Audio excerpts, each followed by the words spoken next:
جی بسم اللہ الرحمن الرحیم. میں عرفان سلیم but Pakistan Tehreek Insaf new York امریکہ سے. میں P T I coordination Europe کے جو میرے تمام دوست اور بھائی ہیں انہیں بڑے دکھ کے ساتھ یہ خبر دے رہا ہوں کہ ہمارا یہاں پہ پاکستانی سفارت خانہ، پاکستانی قونصلیٹ جو نیو یارک میں ہے وہ قادیانیت کو بھرپور سپورٹ کر رہا ہے. میں بہت عرصے سے اس بات کا شور کر رہا تھا، اور لیکن بدقسمتی یہ سمجھیں کہ لوگ صرف قونصلیٹ کی طرف سے ایک دعوت نامے پہ بک جانے والے لوگ میری بات نہیں سن رہے تھے. اس خبر نے میری بات کو سچ ثابت کر دیا ہے، اور میں خدا کو حاضر ناظر گواہ جان کے کہتا ہوں کہ نیو یارک کا قونصلیٹ جو ہے وہ قادیانیت کو سپورٹ کر رہا ہے. وہ میں انتہائی اس وقت دکھ کی حالت میں ہوں. خدا کے لیے اس کے لیے آواز اٹھائیں.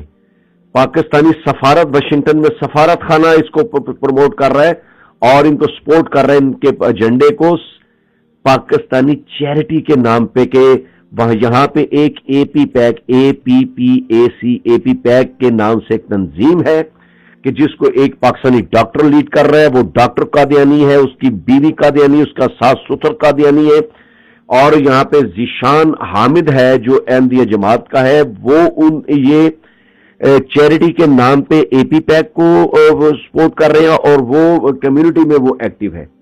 تو خدا کے لیے اللہ کا واسطہ ہے آپ دوستوں کو کہ پاکستان کے لیے، اسلام سے ختم نبوت کے لیے اس کو زیادہ سے زیادہ شیئر کریں اور دنیا کے علم میں لے کے اس خبر کو شیئر کریں اپنے وال پہ کہ پاکستانی لوگ، کمیونٹی جاگے، پاکستان میں لوگ جاگیں. وہ جہاں پہ جو لوگ بیٹھے ہوئے انہیں پتہ چلے کہ پاکستان امریکہ میں کیا ہو رہا ہے.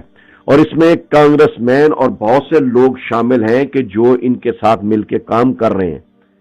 بہت شکریہ. میں سمجھوں گا کہ اگر ایک دوست بھائی نے بھی اس خبر کو اپنی فیس بک پہ شیئر کر دیا تو میرا بات کرنے کا مقصد پورا ہو جائے گا. خدا کے واسطے میں کبھی غلط بات نہیں کرتا، کبھی دو نمبر بات نہیں کرتا، کبھی تحقیق کے بغیر بات نہیں کرتا. خدا کے لیے اس کو شیئر کیجیے. خدا کے لیے اس کو